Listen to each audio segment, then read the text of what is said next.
ಅಯೋಧ್ಯೆಯ ವಿಚಾರ ಪ್ರಧಾನಿ ಮೋದಿ ಬಗ್ಗೆ ಮಾತನಾಡುವ ಯುವ ಕಾಂಗ್ರೆಸ್ ಪದಾಧಿಕಾರಿ ಮೊದಲು ಅವರ ತಂದೆ ಅಧ್ಯಕ್ಷರಾಗಿರುವಂತಹ ಮೂಡಾದಲ್ಲಿ ಹೆಚ್ಚಾಗ್ತಾ ಇರುವ ಭ್ರಷ್ಟಾಚಾರದ ಬಗ್ಗೆ ಮೊದಲು ಪ್ರಶ್ನಿಸಲಿ.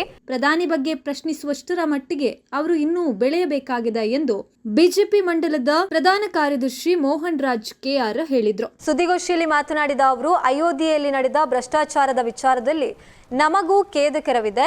ಅಲ್ಲಿನ ರಾಜ್ಯ ಸರ್ಕಾರ ಯಾರೇ ತಪ್ಪಿತಸ್ಥರಾದ್ರೂ ಕ್ರಮ ಕೈಗೊಳ್ಳಿ. ಈಗಾಗಲೇ ತನಿಖೆಗೆ ಎಸ್ಐಟಿ ರಚಿಸುವ ಮೂಲಕ ಮುಖ್ಯಮಂತ್ರಿ ದಿಟ್ಟ ಹೆಜ್ಜೆ ಇಟ್ಟಿದ್ದಾರೆ. ಯಾವಾಗ, ಎಲ್ಲಿ, ಹೇಗೆ ಬುಲ್ಡೋಸರ್ ಬಿಡಬೇಕೆಂದು ಯೋಗಿ ಆದಿತ್ಯನಾಥ್ಗೆ ಗೊತ್ತಿದೆ ಎಂದರು.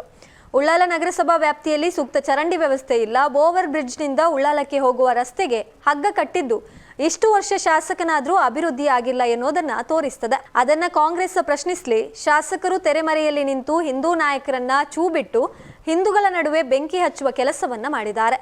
ಕಲ್ಲಡ್ಕ ಪ್ರಭಾಕರ್ ಭಟ್ ಪರ ಹಿಂದೂ ಸಮಾಜ ಇದೆ. ಅವರ ಬಗ್ಗೆ ಮಾತನಾಡುವಾಗ 10 ಬಾರಿ ಯೋಚಿಸಬೇಕು ಎಂದು ಹೇಳಿದರು. ಗೃಹಲಕ್ಷ್ಮಿ ಯೋಜನೆಯಲ್ಲಿ ವ್ಯಾಪಕ ಭ್ರಷ್ಟಾಚಾರ ಆಗಿದೆ. ಈ ಬಗ್ಗೆ ಕಾಂಗ್ರೆಸ್ನವರು ತನಿಖೆಗೆ ಎಸ್ಐಟಿ ರಚಿಸಲು ಆಗ್ರಹಿಸಲಿ. ಮಂಚನಾಡಿಯಲ್ಲಿ ಗುಡ್ಡ ಕುಸಿದು ಕುಟುಂಬ ನಾಶ ಆಗಿದೆ.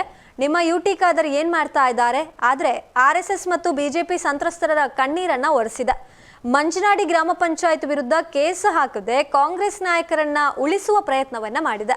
ಈ ಬಗ್ಗೆ ಕಾಂಗ್ರೆಸ್ ನಾಯಕರು ಪ್ರಶ್ನಿಸಲಿ ಎಂದು ಆಗ್ರಹಿಸಿದ್ರು. ಇನ್ನು ಪತ್ರಿಕಾಗೋಷ್ಠಿಯಲ್ಲಿ ಬಿಜೆಪಿ ಮಂಗಳೂರು ಮಂಡಲದ ಪ್ರಧಾನ ಕಾರ್ಯದರ್ಶಿ ದಯಾನಂದ ತೊಕ್ಕೊಟ್ಟು, ಯುವ ಮೋರ್ಚಾದ ಜಿಲ್ಲಾ ಉಪಾಧ್ಯಕ್ಷರಾದ ನಿಶಾನ್ ಪೂಜಾರಿ, ಮಂಡಲ ಯುವ ಮೋರ್ಚಾ ಪ್ರಧಾನ ಕಾರ್ಯದರ್ಶಿ ಶರಣ್ ಶೆಟ್ಟಿ, ಸಾಮಾಜಿಕ ಜಾಲತಾಣ ಸಂಚಾಲಕ ಗಣೇಶ್ ನಾಡಾರ್, ಜೀವನ್ ಕುತ್ತಾರ್ ಉಪಸ್ಥಿತರಿದ್ದರು. ನಾನು ಅವರಿಗೊಂದು ಸಲಹೆ ಕೊಡ್ಲಿಕ್ಕೆ ಇಚ್ಛೆ ಪಡ್ತೇನೆ.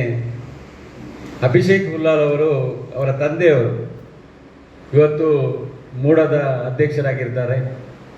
ನಿಮ್ಗೆ ಗೊತ್ತಿರ್ಬೋದು, ಮಂಗಳೂರು ನಗರಾಭಿವೃದ್ಧಿ ಪ್ರಾಧಿಕಾರದಲ್ಲಿ ಈ ಭ್ರಷ್ಟಾಚಾರದ ಕೂಪಾಗಿದೆ. ಭ್ರಷ್ಟಾಚಾರ ತಾಂಡವಾಡ್ತಾ ಇದೆ. ಅಭಿಷೇಕ್ ಹುಲ್ಲಾಲ್ ಅವರೇ, ನೀವು ಪ್ರಥಮವಾಗಿ ಪ್ರಶ್ನೆ ಮಾಡಬೇಕಾದದ್ದು ನಿಮ್ಮ ತಂದೆಯವರು. ನಿಮ್ಮ ತಂದೆಯವರು ಮೂಡದ ಚೇರ್ಮನ್ ಆಗಿದ್ದಾರೆ. ಯಾಕೆ ಭ್ರಷ್ಟಾಚಾರವನ್ನು ಅಲ್ಲಿ ಆ ಭ್ರಷ್ಟಾಚಾರದ ವಿರುದ್ಧ ಯಾಕೆ ನಿಮ್ಮ ತಂದೆಯವರು ಮಾತಾಡೋದಿಲ್ಲ? ಅವರು ಯಾಕೆ ಮೌನ ಅಂತ ನೀವು ಕೇಳಬೇಕು. ಸಿಕ್ಕಾಗ, ಕೂತಾಗ, ಎದ್ದಾಗ ನಿಮ್ಮ ತಂದೆಯವರ ಹತ್ರ ಕೇಳಬೇಕು. ಭ್ರಷ್ಟಾಚಾರ ಯಾಕೆ ಇಲ್ಲಿ ನಮ್ಮ ಮೂಡದಲ್ಲಿ ಹೆಚ್ಚೆಚ್ಚಾಗ್ತಾ ಇದೆ, ಈ ಬಗ್ಗೆ ಪ್ರಶ್ನೆ ಮಾಡುವಂಥ ಕೆಲಸವನ್ನು ಮಾಡಬೇಕು. ಯಾಕೆ ನಿಮ್ಮ ತಂದೆಯವರು ಮೌನವಾಗಿದ್ದಾರೆ? ಸದಾಶಿವರವರು ಮೂಡದ ಚೇರ್ಮನ್ ಆಗಿದ್ದು ಮೂಡದಲ್ಲಿರ್ತಕ್ಕಂಥ ಭ್ರಷ್ಟಾಚಾರದ ವಿರುದ್ಧ ಯಾಕೆ ಮಾತಾಡೋದಿಲ್ಲ, ಅವ್ರು ಯಾಕೆ ಮೌನವಾಗಿದ್ದಾರೆ ಅಂತ ತಾವು ಅಭಿಷೇಕ್ ಹುಲ್ಲಾಲ್ ಅವರ ಹತ್ರ ಕೇಳಬೇಕು. ಅದನ್ನು ಬಿಟ್ಟು ಇಷ್ಟು ಯುವ ನಾಯಕನಾಗಿರ್ತಕ್ಕಂಥ ತಾವು, ಆ ದೊಡ್ಡ ಪ್ರಧಾನಮಂತ್ರಿಗಳು, ದೊಡ್ಡ ಹುದ್ದೆಯಲ್ಲಿರ್ತಕ್ಕಂಥ ನರೇಂದ್ರ ಮೋದಿ ಅವರು ಯಾಕೆ ಮೌನವಾಗಿದ್ದಾರೆ, ಯಾಕೆ ಪ್ರೆಸ್ ಕಾನ್ಫರೆನ್ಸ್ ಅಂತ ಒಂದು ಆ ಮಟ್ಟಿಗೆ ತಾವು ಇನ್ನೂ ಸಹ ಬೆಳೀಲಿಕ್ಕೆ ಉಂಟು. ಆ ಮಟ್ಟಿಗೆ ತಾವು ಬೆಳೀಲಿಕ್ಕೆ ಉಂಟು. ಆ ಬಗ್ಗೆ ನೀವು ಪ್ರಶ್ನೆ ಮಾಡೋದು ಅಷ್ಟೊಂದು ಸೂಕ್ತವಲ್ಲ ಅಂತ ಅಭಿಷೇಕ್ ಹುಲ್ಲಾಲ್ಗೆ ನಾನು ಹೇಳ್ತಾ ಇದ್ದೇನೆ. ನಿಮಗೆ ಗೊತ್ತಿರ್ಬೋದು, ಕಾಂಗ್ರೆಸ್ನವರು ಪ್ರಧಾನಮಂತ್ರಿಗಳನ್ನು ಪ್ರಶ್ನೆ ಮಾಡೋದಕ್ಕಿಂತ ಮೊದಲು ಉಳ್ಳಾಲದಲ್ಲಿರ್ತಕ್ಕಂಥ ಕೆಲವು ಸಮಸ್ಯೆಗಳ ಬಗ್ಗೆ ಮಾತಾಡಬೇಕು. ಇವತ್ತು ನಮ್ಮ ಉಳ್ಳಾಲ ನಗರಸಭೆ ವ್ಯಾಪ್ತಿಯಲ್ಲಿ ಸರಿಯಾದ ಚರಂಡಿ ವ್ಯವಸ್ಥೆ ಇಲ್ಲ. ಓವರ್ ಬ್ರಿಡ್ಜಿಂದ ನಮ್ಮ ಅಬ್ಬಕ್ಕ ಸರ್ಕಲ್ ಹೋಗುವಂಥ ರಸ್ತೆಯಲ್ಲಿ ಹಗ್ಗ ಕಟ್ಟಿದ್ದಾರೆ, ಡಿವೈಡರ್ ಕೂಡ ಇಲ್ಲ. ಒಂದು ಕಡೆ ಅದು ನೋಡುವಾಗ ನಮಗೆ ನಾಚಿಕೆ ಆಗಬೇಕು. ಈ ಭಾಗದ ಶಾಸಕರು, ಸಚಿವರಾಗಿರ್ತಕ್ಕಂಥವರು ಎಷ್ಟು ವರ್ಷಗಳಿಂದ ಇಲ್ಲಿ ಶಾಸಕರಾಗಿದ್ದಾರೆ. ಅವರ ತಂದೆಯವರು ಶಾಸಕರಾಗಿದ್ದರು. ಆದರೆ ಅಭಿವೃದ್ಧಿ ಎನ್ನುವಂಥದ್ದು ಶೂನ್ಯವಾಗಿದೆ. ಇದನ್ನು ನೋಡುವಾಗ ಗೊತ್ತಾಗ್ತದೆ ನಮ್ಮ ಊರಿನ ಪರಿಸ್ಥಿತಿ. ದೊಕ್ಕೋಟು ಭಾಗದಲ್ಲಿರ್ತಕ್ಕಂಥ ಜಾಗವನ್ನು ಮೊದಲಿಂದ ನೋಡ್ಕೊಂಡು ಬನ್ನಿ. ಕೇವಲ ಯಾವುದೇ ರೀತಿಯ ಅಭಿವೃದ್ಧಿ ಮಾಡದೆ ಇವತ್ತು ಕಾಂಗ್ರೆಸ್ ನಾಯಕರು ಕ್ವಶನ್ ಬೇಡ ಮಾಡಬೇಕಾದದ್ದು ನಿಮ್ಮ ಶಾಸಕರನ್ನು, ನಿಮ್ಮ ಸಚಿವರನ್ನು. ಯಾಕೆ ನೀವು ಮೌನ ಅಂತ ಕೇಳಬೇಕು ಅವರದ್ದು. ಅದನ್ನು ಬಿಟ್ಟು ನಮ್ಮಿಂದ ಬೇರೆ ಒಂದು ದೂರದಲ್ಲಿರ್ತಕ್ಕಂಥ ವಿಚಾರದ ಬಗ್ಗೆ ಚರ್ಚೆ ಮಾಡೋದು ಅಷ್ಟು ಸಮಂಜಸವಲ್ಲ. ಫಸ್ಟ್ ಆಫ್ ಆಲ್ ನಾವು ಕ್ವಶನ್ ಮಾಡಬೇಕಾದದ್ದು ಶಾಸಕರನ್ನು. ಇವತ್ತು ಯುಟಿ ಖಾದರ್ ಅವರು ಮರೆಯಲ್ಲಿ ನಿಂತು ಕೆಲವೊಂದು ಕಾಂಗ್ರೆಸ್ನಲ್ಲಿರ್ತಕ್ಕಂಥ ಹಿಂದೂ ನಾಯಕರನ್ನು ಚೂ ಬಿಟ್ಟು ಇಲ್ಲಿ ಮಂಗಳೂರು ವಿಧಾನಸಭಾ ಕ್ಷೇತ್ರದ ವ್ಯಾಪ್ತಿಯಲ್ಲಿರ್ತಕ್ಕಂಥ ಹಿಂದೂಗಳ ನಡುವೆ ಮಧ್ಯೆ ಬೆಂಕಿ ಹಚ್ಚುವ ಕೆಲಸವನ್ನು ಮಾಡ್ತಾ ಇದ್ದಾರೆ. ಮೊನ್ನೆ ಸೋಕಾಲ್ಡ್ ಲೀಡರ್ ಆಗಿರ್ತಕ್ಕಂಥ ನಮ್ಮ ದಿನೇಶ್ರವರು ಮಾತಾಡ್ತಾ ಹೇಳ್ತಾ ಹೋದ್ರು, ಕಲ್ಲಡ್ಕ ಪ್ರಭಾಕರ್ ಭಟ್ರು ಎಲ್ಲಿ ಅಂತ ಕೇಳಿದರು. ಅವರ ಬಾಯಲ್ಲಿಯೇ ಬಂತು, RSSನ ದೊಡ್ಡ ನಾಯಕರು ಅಂತ ಹೇಳಿದರು ಅವರು. 100% ಕರೆಕ್ಟ್. ದಿನೇಶ್ ರೈರವರೇ, ಕಲ್ಲಡ್ಕ ಪ್ರಭಾಕರ್ ಭಟ್ರು ನಮ್ಮ RSSನ ದೊಡ್ಡ ನಾಯಕರು, 100ಕ್ಕೆ 100 ಸತ್ಯ ನೀವು ಹೇಳಿದ್ದು.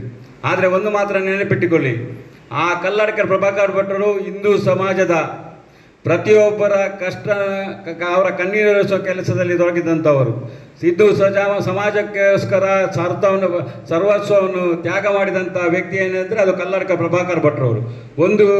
ಈ ನಮ್ಮ ಒಂದು ಅರ್ಥದಲ್ಲಿ ಹೇಳಬೇಕಾದ್ರೆ ಕಲ್ಲಡ್ಕ ಪ್ರಭಾಕರ್ ಭಟ್ರು ಇಡೀ ಸಮಾಜದ ಜಾಗೃತಿಗಾಗಿ ಹೋರಾಟ ಮಾಡತಕ್ಕಂಥದ್ದು.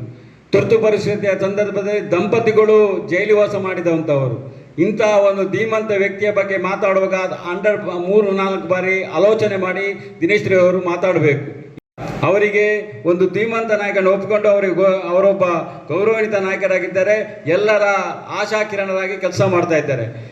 ಯಾಕಂದರೆ ಒಂದು ಮಾತಾಡುವಾಗ 10 ಬಾರಿ ಆಲೋಚನೆ ಮಾಡಿ ನೀವು ತಾವು ಮಾತಾಡಬೇಕಿತ್ತು. ಒಂದು ಮಾತ್ರ ನೆನಪಿಟ್ಕೊಳ್ಳಿ, ಇವತ್ತು ನಮಗೂ ಕೂಡ ವಿಷಾದವಿದೆ. ಅಯೋಧ್ಯೆ ರಾಮ ಮಂದಿರದಲ್ಲಿರ್ತಕ್ಕಂಥ ಆ ಟ್ರಸ್ಟಿನಲ್ಲಿ ಆಗ್ತಕ್ಕಂಥ ಅವ್ಯವಹಾರದ ಬಗ್ಗೆ ನಮಗೂ ಕೂಡ ವಿಷಾದ ಇದೆ. ನಾನು ಅದನ್ನು ಹೇಳುವುದರಿಂದ ಅಲ್ಲಿಯ ಸ್ಥಳೀಯ ರಾಜ್ಯ ಸರ್ಕಾರ ಈ ಬಗ್ಗೆ ಯಾವುದೇ ಮುಲಾಜಿಲ್ಲದೆ ಯಾರು ಅದರಲ್ಲಿ ತಪ್ಪಿಸ್ತಿದ್ದರೂ ಕೂಡ ಅವರ ವಿರುದ್ಧ ಸೂಕ್ತ ಕಾನೂನು ಕ್ರಮ ಕೈಗೊಂಡು ನಾವು ಕೂಡ ಅದನ್ನೇ ಹೇಳುವುದು. ಯಾಕೆಂದರೆ ಅಲ್ಲಿ ಎಷ್ಟೋ ಜನ ದೊಡ್ಡ ಪ್ರಭಾವಿತ ವ್ಯಕ್ತಿಗಳಿದ್ದರೂ ಕೂಡ ಇವತ್ತು ಕಾನೂನಿನ ಅಡಿಯಲ್ಲಿ ಯಾರು ದೊಡ್ಡವರಲ್ಲ. ಅದಕ್ಕೋಸ್ಕರ ನಾನು ಮೊದಲಾಗಿ ನಮ್ಮ ಉತ್ತರ ಪ್ರದೇಶದ ಮುಖ್ಯಮಂತ್ರಿಗಳಾದಂಥ ಆದಿನಾಥ ಅವರ ಬಗ್ಗೆ ಯೋಗಿ ಬಗ್ಗೆ ನಾನು ಅವರಿಗೆ ಅಭಿನಂದನೆ ಸಲ್ಲಿಸ್ತೇನೆ. ಯಾಕೆಂದರೆ SIT ತನಿಖೆಗೋಸ್ಕರ ಒಂದು SITಯನ್ನು ರಚನೆ ಮಾಡಿ ಇವತ್ತು ಅದರಲ್ಲಿ ಎಷ್ಟು ಜನ ತಪ್ಪಿಸಿದ್ದಾರೆ ಅವರನ್ನೆಲ್ಲ ಬಂಧನ ಮಾಡಿ ಅಲ್ಲಿ ರಿಕವರಿ ಪ್ರೋಸೆಸ್ಸನ್ನು ಮಾಡ್ತಾ ಇದ್ದಾರೆ. ನಿಜವಾಗಿಯೂ ದಿಟ್ಟ ಹೆಜ್ಜೆಯನ್ನು ನಮ್ಮ ಯೋಗಿ ಆದಿತ್ಯನಾಥ್ ಅವರು ಇಟ್ಟುಕೊಂಡಿದ್ದಾರೆ. ಅವರಿಗೆ ನಾವು ಅಭಿನಂದನೆಯನ್ನು ಕೊಡಲೇಬೇಕು. ಅದನ್ನು ಬಿಟ್ಟು ಮೊನ್ನೆ ದಿನೇಶ್ ರೈ ಅವರು ಹೇಳ್ತಾ ಇದ್ದಾರೆ ಯೋಗಿ ಆದಿತ್ಯನಾಥ್ ಎಲ್ಲಿದ್ದಾರೆ, ಬುಲ್ಡೇಸರ್ ಎಲ್ಲಿದ್ದಾರೆ ಅಂತ ಕೇಳ್ತಾ ಇದ್ದಾರೆ. ನೋಡಿ ದಿನೇಶ್ ರೈ ಅವರೇ, ಯೋಗಿ ಆದಿತ್ಯನಾಥ್ನವರಿಗೆ ಯಾವಾಗ ಎಲ್ಲಿ ಯಾವ ಸಮಯದಲ್ಲಿ ಬುಲ್ಡೇಸರ್ನ ಬಿಡಬೇಕು ಅಂತ ಅವ್ರಿಗೆ ಗೊತ್ತಿದೆ. ಅದನ್ನು ನಿಮ್ಮ ಬಿಟ್ಟಿ ಸಲಹೆ ಅವರಿಗೆ ಬೇಡ. ಏನು ಮಾಡಿದ್ರು ದೇಶದ ಆ ರಾಜ್ಯದ ಜನರ ಹಿತಕ್ಕೋಸ್ಕರ ಅವರು ಬುಲ್ಡೇಸರ್ ಯೂಸ್ ಮಾಡಿದ್ದಾರೆ ಹೊರತು ನಿಮ್ಮ ಹಾಗೆ ಬಾಯಿಗೆ ಬಂದಂಥ ರೀತಿಯಲ್ಲಿ ಅವರು ಯಾವುದಕ್ಕೂ ಅನುಕೊಡುವಂಥ ವ್ಯಕ್ತಿಗಳು ಕೂಡ ಅಲ್ಲ. ಇವತ್ತು ರಾಜ್ಯ ಸರ್ಕಾರ ಯೋಗಿ ಆದಿತ್ಯನಾಥ್ ಅವರ ನೇತೃತ್ವದಲ್ಲಿ ಇದ್ದರೂ ಕೂಡ ಅಲ್ಲಿ ಅಯೋಧ್ಯೆಯಲ್ಲಿ ಆದಕ್ಕಂಥ ಅವ್ಯವಹಾರದ ಬಗ್ಗೆ ಯಾವುದೇ ರೀತಿಯ ಒಂದು ಸಾಫ್ಟ್ ಕಾರ್ನರನ್ನು ತೋರಿಸಲಿಲ್ಲ. ಅವರು ದಿಟ್ಟ ಹೆಜ್ಜೆಯನ್ನು ಇಟ್ಟಿದ್ದಾರೆ. ಆ ವಿಚಾರದಲ್ಲಿ ಯಾವುದೇ ರಾಜಿ ಮಾಡಿಕೊಂಡಿಲ್ಲ. ಅದೇ ರೀತಿ ಒಂದು ಒಳ್ಳೆಯ SIT ರಚನೆಯನ್ನು ಮಾಡಿ ಒಳ್ಳೆಯ ರೀತಿಯಲ್ಲಿ ತನಿಖೆಯನ್ನು ಮಾಡ್ತಾ ಇದ್ದಾರೆ. ಈ ತನಿಖಾ ಸಮಯದಲ್ಲಿ ಪ್ರಧಾನಮಂತ್ರಿಗಳಾಗಲಿ, ಚೀಫ್ ಮಿನಿಸ್ಟರ್ ಆಗಲಿ, ಇನ್ನಿತರ ಯಾವುದೇ ವ್ಯಕ್ತಿಗಳಾಗಲಿ ನಡುವೆ ಅದರ ವಿರುದ್ಧ ಮಾತಾಡೋದು ಅಷ್ಟು ಸಮಂಜಸವಲ್ಲ. ಅದು ನಿಮಗೆ ಗೊತ್ತಿರಲಿ, ಕಾನೂನಿನ ಅಡಿಯಲ್ಲಿ ಯಾವುದೇ ಒಂದು ತನಿಖೆಯ ಸಮಯದಲ್ಲಿ ನಾವು ಅದರ ಬಗ್ಗೆ ಮಾತಾಡೋದಷ್ಟು ಸಮಂಜಸವಲ್ಲ. ಅದಕ್ಕೋಸ್ಕರ ಮಾತಾಡದೆ ಕೂತ್ಕೊಂಡಿದ್ದಾರೆ. ಮತ್ತೊಂದು ವಿಚಾರ, ನಿಮಗೆ ಕಾಂಗ್ರೆಸ್ನವರಿಗೆ ಇವತ್ತು ಗೊತ್ತಿರ್ಬೋದು, ಗೃಹಲಕ್ಷ್ಮಿ ವಿಚಾರದಲ್ಲಿ 5,000 ಕೋಟಿ ಇವತ್ತು ಭ್ರಷ್ಟಾಚಾರವಾಗಿದೆ, ಹಗರಣ ಆಗಿದೆ. ನಿಮಗೆ ಗೊತ್ತಿರ್ಬೋದು, ಫೇಕ್ ಅಕೌಂಟ್ಗಳಿಗೆಲ್ಲ ಹಣ ಹೋಗಿದೆ. ಈ ವಿಚಾರ ಎಲ್ಲರಿಗೂ ಗೊತ್ತಾಗಿದೆ.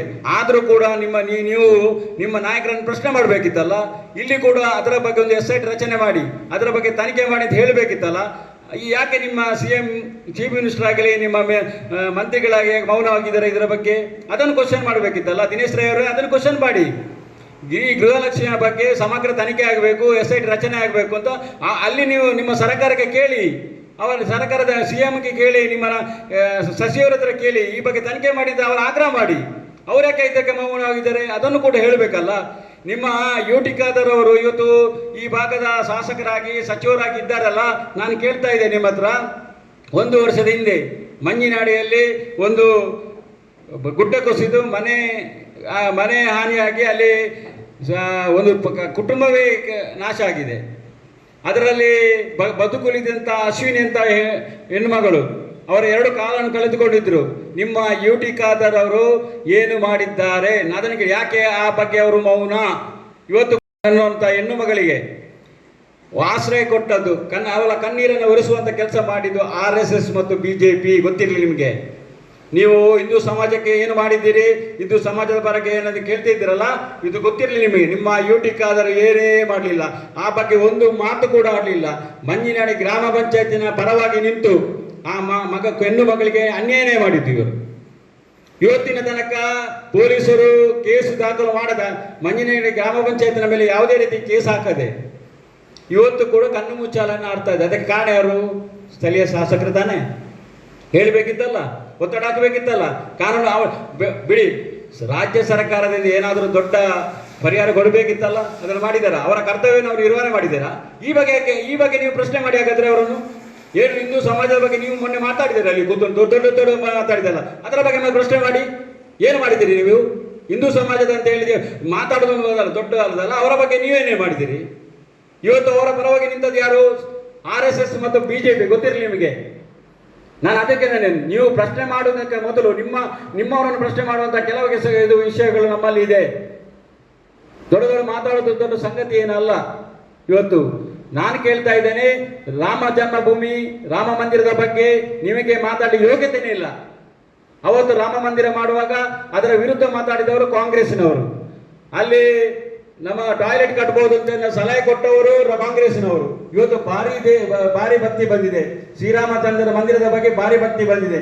ನಾನು ಕೇಳ್ತಾ ಇದ್ದೇನೆ, ಇವತ್ತು ಒಂದು ವೇಳೆ ಅಲ್ಲಿ ಅವ್ಯವಹಾರ ಆಗಿದ್ರು ಕೂಡ ಇವತ್ತು ತನಿಖೆಯ ಸಮಯದಲ್ಲಿರ್ತಕ್ಕ ಎಲ್ಲ ವಿಚಾರಗಳನ್ನು ಭಾರಿ ಗಟ್ಟಿಯಾಗಿ ಯೋಗಿ ಆದಿತ್ಯನವರು ಭಾರಿ ಗಟ್ಟಿಯಾಗಿ ಅದನ್ನು ಸೀರಿಯಸ್ ಆಗಿ ಗಂಭೀರವಾಗಿ ತೆಗೆದುಕೊಂಡು ಯಾರು ಅದರಲ್ಲಿ ಇನ್ವಾಲ್ವ್ ಆಗಿದ್ದಾರೆ ಅವರನ್ನೆಲ್ಲ ಬಂಧನ ಮಾಡಿ ರಿಕವರಿ ಪ್ರೋಸೆಸ್ ಅನ್ನು ಮಾಡ್ತಾ ಇದ್ದಾರೆ.